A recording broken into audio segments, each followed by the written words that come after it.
গ্রীষ্ম বর্ষা পিনিতি ভরসা। হ্যাঁ, পিনিত শপিং সিটি। নমস্কার, আপনারা দেখছেন হুগলি আপডেট। আপনাদের সঙ্গে আমি উষা। আসছি খবরে। চন্দননগরে বাবা ও মায়ের কয়েক মাস আগে আত্মহত্যার পর অস্বাভাবিক মৃত্যু মেয়ের, এলাকায় শোকের ছায়া। ঘুমের ওষুধ খেয়ে আত্মহত্যা করেছিলেন মা বাবা, এবার অস্বাভাবিক মৃত্যু হলো মেয়ের। চন্দননগর থানার পুলিশ দেহ উদ্ধার করে ময়না তদন্তে পাঠায়। মৃতের নাম শর্মিষ্ঠা দাস, বয়স 43 বছর। গত 6 জুন চন্দননগরে বৈদ্যপোতা এলাকার এক পরিবারের বাবা মা মেয়ের ঘুমের ওষুধ খেয়ে আত্মহত্যার চেষ্টা করেছিলেন। বৃদ্ধ দম্পতি একেন্দ্রনাথ দাস, বয়স 87 বছর, সুনিতা দাস, বয়স 83 বছর ও তাদের মেয়ে শর্মিষ্ঠা দাস অচৈতন্য অবস্থায় তাদের তিনজনকে বাড়ি থেকে উদ্ধার করা হয়েছিল। চন্দননগর হাসপাতালে নিয়ে গেলে বৃদ্ধ দম্পতির মৃত্যু হয়। শর্মিষ্ঠার শারীরিক অবস্থা স্থিতিশীল হওয়ায় তাকে ছেড়ে দেওয়া হয়েছিল। পরিবারের অনটনের কারণেই এই সিদ্ধান্ত নিয়েছিলেন বলে জানিয়েছিলেন শর্মিষ্ঠা।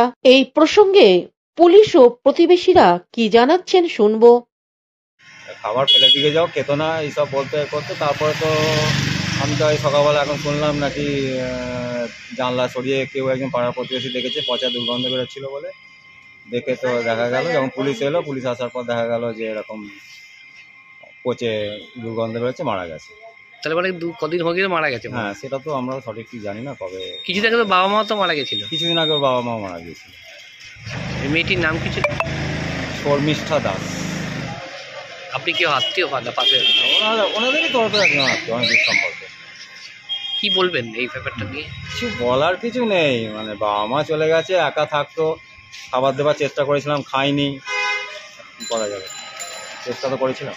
এখন কি বডি নিয়ে যাবে? হ্যাঁ, পুলিশ নিয়ে চলে গেছে কাঁচের গাড়ি করে। আপনার নাম? আমার নাম পুলক দাস। আপনি আত্মীয় হন না? হ্যাঁ, অনেক দূর সম্পর্কের একজন।